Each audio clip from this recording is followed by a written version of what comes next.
మీ speaker గారు మీకు ఎమ్మెల్యేగా ఉన్నారు. ఆయన మొన్న చెప్తున్నాడు, ఎక్కడో ఏదో ఊళ్ళో నేను చూసిన వికారాబాద్లో. ఏం చెప్తున్నాడు?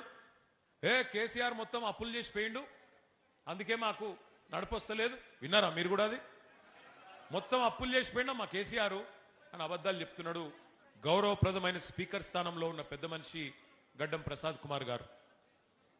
దయచేసి నేను స్పీకర్ గారిని వికారాబాద్ వేదికగా అడుగుతా ఉన్నా, స్పీకర్ గారు, పార్లమెంటరీ ప్రజాస్వామ్య వ్యవస్థలో మీరు రాజ్యాంగబద్ధమైన పదవిలో ఉన్నారు. మీ నోటి నుండి ఇట్లాంటి సత్యదూరమైన మాటలు, అసత్యాలు, అబద్ధాలు, అర్ధసత్యాలు మీ గౌరవాన్ని తగ్గిస్తాయి తప్ప పెంచాయి.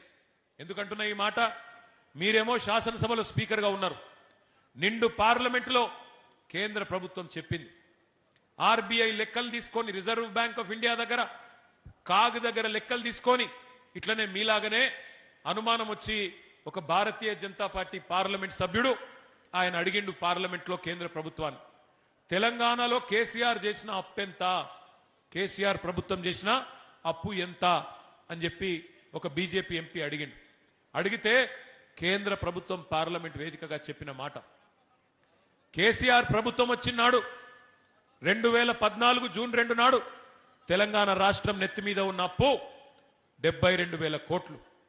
కేసీఆర్ గారు దిగిపోయినాడు డిసెంబర్ 3, 2023 తెలంగాణ నెత్తి మీద ఉన్న అప్పు 3,52,000 కోట్లు.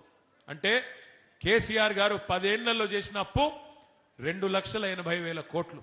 సంవత్సరానికి 10 ఏళ్లకు 2,80,000 కోట్లు అంటే సంవత్సరానికి సగటున 28,000 కోట్ల అప్పు. కానీ స్పీకర్ గారు ఏం చెప్తున్నాడు? 8 లక్షల కోట్ల అప్పు అయిపోయింది. ఇంకొక ఆయన డిప్యూటీ సీఎం గారు 9 లక్షలు అంటాడు, ఇంకొక ఆయన 10 లక్షలు అంటాడు. నోటికి ఎంతొస్తే అంత.